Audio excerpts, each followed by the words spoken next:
Hind everyone, welcome you all to force defence academy. आज हम बात करेंगे एनर्जी ट्रांजिशन। देखिए, एनर्जी के ट्रांजिशन की रिक्वायरमेंट क्यों है और एनर्जी ट्रांजिशन का मतलब क्या होता है और इसके लिए हमारी गवर्नमेंट ने क्या क्या इनिशिएटिव्स लिए हैं, इन सारी चीज़ों की बात करेंगे इस वीडियो में। देखिए, एनर्जी ट्रांजिशन मतलब ट्रांजिशन कर रहे हैं हम एनर्जी का, मतलब जो एनर्जी अभी फॉसिल फ्यूल से प्रोड्यूस होती है वी आर ट्रांजिशनिंग इनटू और we are transforming into renewable energy. मतलब हम क्या कर रहे हैं, एनर्जी को, मतलब जो अभी तक फॉसिल फ्यूल से यूज हो रही थी, फॉसिल फ्यूल से प्रोड्यूस हो रही थी, उसको ट्रांसफॉर्म करना है हमें रिन्यूएबल एनर्जी। रिन्यूएबल एनर्जी मतलब जो कि सोलर एनर्जी हो, वाटर से बनी हुई हाइड्रो एनर्जी हो, न्यूक्लियर हो, हाइड्रो हो, उसके अलावा जैसे न्यूक्लियर हो गया, तो ये जो मतलब रिन्यूएबल सोर्सेज से जो प्रोड्यूस होती है, जियोथर्मल हो गई, बायो एनर्जी हो गई, तो उन सब एनर्जी को क्या कहते हैं हम, रिन्यूएबल एनर्जीज। तो हमें शिफ्ट करना है हमारा फॉसिल फ्यूल वाली एनर्जी से रिन्यूएबल एनर्जी पे। इंडिया देखो, एक तो थर्ड लार्जेस्ट कंज्यूमर है। अगर हम करंट सिनेरियो देखें तो इंडिया थर्ड लार्जेस्ट है वर्ल्ड में, जो कि क्या करता है, एनर्जी को कंज्यूम करता है अलग अलग चीज़ों में, जिसमें कोल, ऑयल एंड नेचुरल गैस सबसे ज़्यादा एनर्जी की रिक्वायरमेंट को फुलफिल करते हैं। तो ये जो हैवी रिलायंस जो है हमारा फॉसिल फ्यूल का, क्योंकि मोस्ट ऑफ द एनर्जी जो है हमारे देश में, जो इलेक्ट्रिसिटी बनती है, एनर्जी बनती है, उसमें जो सबसे इंपॉर्टेंट रोल प्ले करता है that is coal, and coal is a fossil fuel. सबसे ज़्यादा एनर्जी बनती भी कोल से है और कोल फॉसिल फ्यूल है। एक तो फॉसिल फ्यूल के कई सारे नुकसान है। देखिए, एक तो एक टाइम के बाद ख़त्म हो जाएगा, उसके बाद पोल्यूशन करता है, लाने के लिए एक तो हमें इंपोर्ट करना पड़ता है, इंपोर्ट में अलग कॉस्ट, दूसरे देशों पे डिपेंडेंसी अलग हमारी, उसके बाद एक टाइम के बाद खत्म हो जाना है, पोल्यूशन अलग कर रहा है। तो इसके नुकसान ही नुकसान है। फायदे है कुछ कि हाँ, यूज़ भी यही कर रहे हैं हम, क्योंकि हमारे पास दूसरा ऑप्शन बहुत कम है, लिमिटेड है, तो इस वजह से इसी का यूज़ करते हैं। लेकिन इसे रिप्लेसमेंट करना जरूरी है, इसका रिप्लेसमेंट। देखिए, इससे क्या होता है, इन्वायरमेंटल कॉस्ट, जैसे कि एयर पोल्यूशन होगा, ग्रीन हाउस गैस एमिशन होगा, तो इसी के लिए इंडिया चाहता है कि क्या हो, ग्रीनर एनर्जी की तरफ जाए, मतलब जो एनर्जी क्या हो, रिन्यूएबल एनर्जी हो। देखिए, अगर हम देखें इंडिया का एनर्जी कंजम्पशन काई से बनती है, तो कोल जो है अराउंड 47 या 46% जो है काई से प्रोड्यूस होता है, कोल से। उसका solar energy 20%, wind energy 10.5, hydro 10.30, nuclear हो गया 1.80। तो ये इंडिया का एनर्जी प्रोडक्शन है, जो कि डिफरेंट सोर्स से होता है। तो अगर हम देखें इंडिया का एनर्जी ट्रांजिशन क्यों रिक्वायरमेंट है और क्या है हमें ज़रूरत। देखो, पहला तो हमारा जो गोल है क्लाइमेट चेंज के टाइम पे, हमने पेरिस एग्रीमेंट में भी मतलब जो हमने टारगेट लिया है कि हमें डिक्रीज करना है कोल का यूज़, फॉसिल फ्यूल का यूज़। हमारा टारगेट है कि हमें नेट ज़ीरो एमिशन करना है बाय द ईयर 2070। उसके बाद एनर्जी सिक्योरिटी, हमें इम्पोर्टेड ऑयल और कोल के ऊपर जो डिपेंडेंस है हमारे दूसरे देशों के ऊपर, उसको क्या करना है, कम करना है। और डोमेस्टिक रिन्यूएबल एनर्जी कैपेसिटी को बढ़ाना है कि हमारे ही देश में हम रिन्यूएबल एनर्जी बढ़ा ले। क्योंकि देखिए, रिन्यूएबल एनर्जी मतलब जो नेचुरल सोर्स से होती है, नेचुरल सोर्स सभी जगह है, लैंड है, वाटर है, सोलर है, सन है, सभी जगह है, तो हम हमारे देश में भी प्रोडक्शन इसका कर सकते हैं। इकोनॉमिक डेवलपमेंट, देखो क्लीनर एनर्जी अलग अलग न्यू जॉब्स क्रिएट करेगा, इंडस्ट्रीज क्रिएट करेगा, नए नए चीज़ों की इनोवेशंस लाएगा। अब देखिए, इसका नुकसान क्या है, मतलब अगर हम फॉसिल फ्यूल वाली एनर्जी अगर यूज़ करते हैं तो उसका क्या नुकसान है। पहला तो हेल्थ हजार्ड्स, एयर पोल्यूशन होगा, चाहे कोई सा भी हो, कोल से अगर प्रोडक्शन हो रहा है, पेट्रोल से यूज़ कर रहे हैं, डीजल का यूज़ कर रहे हैं, तो उससे क्या होगा, पोल्यूशन होगा, ग्रीन हाउस गैसेस का एमिशन होगा। तो वो जो गैस है, ये जो पोल्यूशन है, ये ह्यूमन की हेल्थ को डायरेक्टली इम्पेक्ट करेगा। लंग डिसीजेस हो गया, उसके बाद मेंटल डिसीजेस हो गई, कई सारी अस्थमा हो गया, हार्ट प्रॉब्लम्स हो गई, अर्ली डेथ्स हो गई। तो ये रिजल्ट होते हैं काई के, अगर हम फॉसिल फ्यूल वाली एनर्जी का यूज़ करते हैं। देखो, इंडिया ने वर्ल्ड के वर्स्ट एयर क्वालिटी के लेवल भी देखे हैं, जैसे कि दिल्ली में, mainly due to coal and vehicular emissions. मतलब दिल्ली में बहुत वर्स्ट चल जाती है एयर क्वालिटी, आपने देखा ही न्यूज़पेपर्स में कई बार चलता रहता है दिल्ली की एयर क्वालिटी का। देन इन्वायरमेंटल डिग्रेडेशन, इन्वायरमेंट क्या होगा, हमारा डिग्रेड होगा अगर हम फॉसिल फ्यूल से एनर्जी का यूज़ करते हैं। एयर पोल्यूशन, कई सारी हार्मफुल गैसेस रिलीज होती है, ग्रीन हाउस गैस एमिशन, जैसे CO2 हो गया, नाइट्रस ऑक्साइड हो गया, ऐसी कई सारी गैसेस रिलीज होती है। तो उससे क्या होगा, ओजोन डिप्लीशन भी होता है। तो देखो, ये गैसेस रिलीज होती है तो ओजोन डिप्लीशन होता है, उसके साथ साथ ग्लोबल वार्मिंग होती है। तो ये सारी चीज़ें इम्पैक्ट किसको कर रही है, इवेंचुअली हमारे इन्वायरमेंट को। और इन्वायरमेंट में कुछ भी इम्पैक्ट होता है कहीं भी होता है तो वो हमें डायरेक्टली और इनडायरेक्टली कहीं ना कहीं इम्पेक्ट करता है ह्यूमन बीइंग की लाइफ को, उनके रहन सहन को, उनके नेचर को, उनकी हेल्थ को इम्पेक्ट करता है। वाटर पोल्यूशन, देखो वाटर पोल्यूशन होगा एक तो इन चीज़ों का यूज़ होगा, तो जो मटेरियल जाता है, ऑयल स्पिल्स जो हो रहा है, उसके बाद माइनिंग, ये अगर कोल निकालना है उसके लिए माइनिंग जो होती है ज़मीन में, माइनिंग से भी क्या होता है, रिवर्स पोल्यूट होती है, ग्राउंड वाटर पे मतलब एक तो स्ट्रेस पड़ेगा वहाँ पे, लैंड डिग्रेडेशन हो रहा है, कोल की माइनिंग हो रही है, जो ओपन पिट माइनिंग होती है तो लैंड को भी डिस्ट्रॉय करती है, फॉरेस्ट को डिस्ट्रॉय करती है। तो ये सब क्या है, इम्पैक्ट है फॉसिल फ्यूल के यूज़ के इन्वायरमेंट के ऊपर। इकोनॉमिक बर्डन, देखो एक तो इम्पोर्ट डिपेंडेंस, इंडिया इंपोर्ट करता है around 85% of its requirement of crude oil, import कर रहा है। तो इंपोर्ट कर रहे हैं मतलब we are dependent on another nation. तो उस नेशन में कुछ होता है, अगर वो हमें सप्लाई ना करे, वो प्राइस इंक्रीज कर दे, तो वो हमारे ऊपर इम्पैक्ट करेगा, हमारी इकोनॉमी पे एक अचानक से प्रेशर आ जाएगा अगर प्राइस इंक्रीज हो जाती है तो कॉस्टिंग वॉलेटाइल प्राइसेस, देखो ग्लोबल ऑयल और गैस प्राइसेस अनस्टेबल है ड्यू टू जियोपॉलिटिक्स। देखो अगर वहाँ पे जियोपॉलिटिक्स की वजह से ग्लोब में कहीं पे भी जिससे भी हम ऑयल या गैस इंपोर्ट करते, ऑयल गैस या फिर कोल इंपोर्ट करते, अगर वहाँ पे कुछ भी होता है, जैसे कि अभी वॉर हो रही है मिडिल ईस्ट में, रशिया में अगर कुछ होता है, तो वहाँ से जो चीज़ें हम इंपोर्ट कर रहे हैं, क्रूड ऑयल हो गया, कोल हो गया, तो वहाँ की प्राइसेस इंक्रीज होंगे या फिर वो हमें सप्लाई नहीं कर पाएंगे, तो डायरेक्टली इम्पेक्ट करेगा हमारे नेशन के इनकी प्राइसेस पे, क्रूड ऑयल के प्राइसेस पे। सब्सिडी, फिर अगर प्राइस इंक्रीज होती है तो गवर्नमेंट सब्सिडाइज करने की कोशिश करती है, तो वो पैसा इधर के साइड चला जाता है जो कि कहीं और यूज हो जाना था। तो ये हमारे ऊपर एक तरीके से इकोनॉमिक बर्डन है। एनर्जी इनसिक्योरिटी, देखो सप्लाई डिसरप्शन, कॉन्फ्लिक्ट हो जाना, सैंक्शंस लगना, नेचुरल डिजास्टर आ जाना, कहाँ पे, वैसे देशों में जहाँ पे ऑयल प्रोडक्शन हो रहा है, क्रूड ऑयल प्रोडक्शन हो रहा है, तो वो हमारे यहाँ के सप्लाई को रोक सकता है। फिर रिसोर्स डिप्लीशन, देखो फॉसिल फ्यूल एक तरीके से फाइनाइट है, मतलब बहुत अनलिमिटेड अमाउंट में नहीं है, इनफाइनाइट नहीं है, ये एक लिमिटेड अमाउंट में है, कभी ना कभी खत्म हो जाएंगे और इनको बनने में लगते हैं मिलियंस ऑफ ईयर्स, तो हम वेट भी नहीं कर सकते। तो ओवर डिपेंडेंस अगर रहेगी तो एनर्जी शॉर्टेज हो सकती है फ्यूचर वाले टाइम में। अगर हम बहुत ज़्यादा इसके ऊपर डिपेंडेंट है, बहुत ज़्यादा कंज्यूम करेंगे, तो आने वाले टाइम पे क्या हो जाएगा, हमारे यहाँ कमी हो जाएगी, ख़त्म हो जाएगा। तो ये हमने देखे कुछ इम्पैक्ट्स जो है कई के फॉसिल फ्यूल के, और क्यों रिक्वायरमेंट है हमारे लिए एनर्जी ट्रांजिशन की, फॉसिल फ्यूल का ही यूज़ हम क्यों नहीं कर सकते लॉन्ग टाइम तक।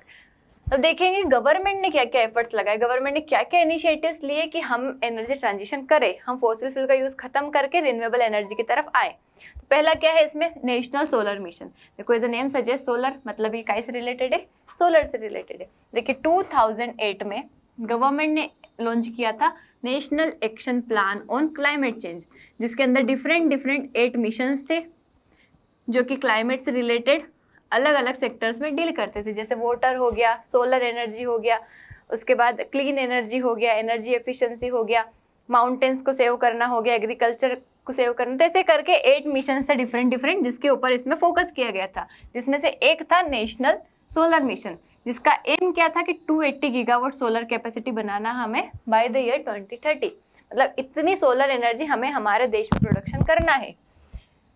India is among the top 5 countries globally for installed solar capacity, मतलब ऐसे हम कर रहे हैं। गवर्नमेंट ने कई सारी इनिशिएटिव्स लिए, कई सारी स्कीम लॉन्च करी है कि रूफटॉप सोलर प्लांट हो, अगर क्या हो सोलर पैनल हो, उसके बाद फार्मर्स के लिए कई सारी स्कीम्स है जो कि हेल्प करती है कि वो सोलर एनर्जी का यूज़ करें।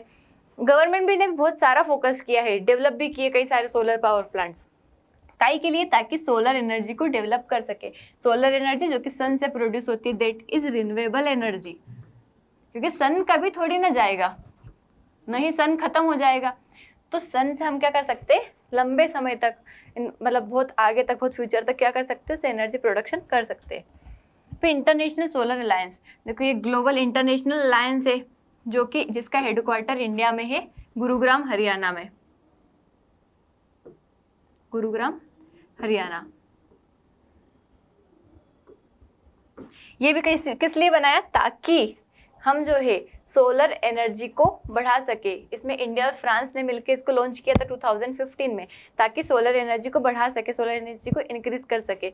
हम इसमें ग्रीन ग्रिड की बात करते हैं, ग्रीन ग्रिड की बात करते हैं हम। वो क्या होता है, इसका मतलब एक अगर आप बात करें OSOWOG, ये ग्रीन ग्रिड। देखिए 1 सन 1 वर्ल्ड 1 अर्थ, मतलब देखो क्या है, सन एक है, वर्ल्ड एक है और ग्रिड एक है, OSOWOG। मतलब देखो सन सेट नहीं होता है कभी, आपको लगता है कि आपके लिए सेट हो गया, बट जब आपके लिए सेट हुआ किसी न किसी देश में राइज हुआ है। सन सेट नहीं होता है, सन एक ही है, जस्ट अर्थ रोटेट करती है, इस वजह से हमें लगता है सेट हो गया। तो जब हमारे यहाँ सन रहेगा तब हम सन से एनर्जी प्रोडक्शन करेंगे, और जब हमारे यहाँ से सन सेट हो जाएगा, किसी दूसरे देश में राइज करेगा, तो वो एनर्जी प्रोडक्शन करेंगे। तो वर्ल्ड तो एक ही है, उसको हम 1 ग्रिड से कनेक्ट कर देंगे, मतलब 1 सन जो है, वर्ल्ड एक ही है, उसको एक ही ग्रिड से हम क्या कर देंगे, कनेक्ट कर देंगे। तो उससे क्या होगा कि इधर एनर्जी प्रोडक्शन हुआ, जब सन इधर था तो यहाँ से उधर पहुंचा देंगे, जब सन इधर आ जाएगा तो इधर से प्रोडक्शन होके इधर पहुंचा देंगे। मतलब हम क्या करेंगे कि एनर्जी का इधर से उधर ट्रांसफर करेंगे। उससे क्या होगा कि एनर्जी प्रोडक्शन भी कंटिन्यू होता रहेगा और ट्रांसफर होता रहेगा, क्योंकि वर्ल्ड क्या है, पूरा एक ही है और सनसेट नहीं होता है। तो ये बहुत अच्छा इनिशिएटिव होगा अगर ये सक्सेसफुल बन जाता है, इसको ग्रीन ग्रिड इनिशिएटिव कहा गया है। फिर ग्रीन एनर्जी कॉरिडोर्स, देखो ग्रीन एनर्जी कॉरिडोर्स जो है ये इंफ्रास्ट्रक्चर प्रोजेक्ट्स है जो कि क्या करते हैं कि इंफ्रास्ट्रक्चर मतलब एक जगह रिन्यूएबल एनर्जी का अगर प्रोडक्शन हो रहा है तो उसको एक स्टेट से दूसरे स्टेट तक पहुंचाना, एक प्लेस से दूसरे प्लेस तक पहुंचाना जहाँ पे प्रोडक्शन नहीं हो रहा है। तो उससे क्या होगा, एनर्जी सभी जगह रिन्यूएबल एनर्जी पहुंच पाएगी। देन PM कुसुम स्कीम, ये फार्मर्स के लिए है कि वो काय का यूज़ करें, मतलब फार्मर्स जो है सोलर प्लांट को इंस्टॉल करें, सोलर पावर प्लांट्स को, और अपनी एग्रीकल्चर की जो प्रैक्टिसेस है, लाइक इरिगेशन हो गया, जो भी रिक्वायरमेंट्स है वो रिन्यूएबल एनर्जी से यूज़ करें।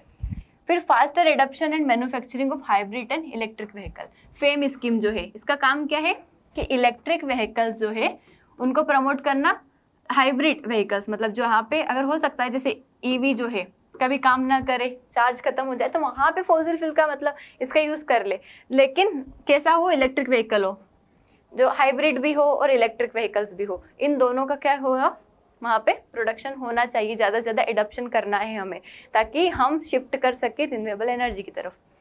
देन हाइड्रोजन मिशन, जिसमें हम ग्रीन एनर्जी, ग्रीन हाइड्रोजन के प्रोडक्शन की बात करते हैं कि हमें क्या करना है, ग्रीन हाइड्रोजन बनाना है, ग्रीन हाइड्रोजन, ताकि क्या हो, हम जब भी एनर्जी का यूज़ कर रहे हैं वो कौन सी एनर्जी का यूज़ करें, हाइड्रोजन एनर्जी, मतलब हाइड्रोजन, ग्रीन हाइड्रोजन का यूज़ करें।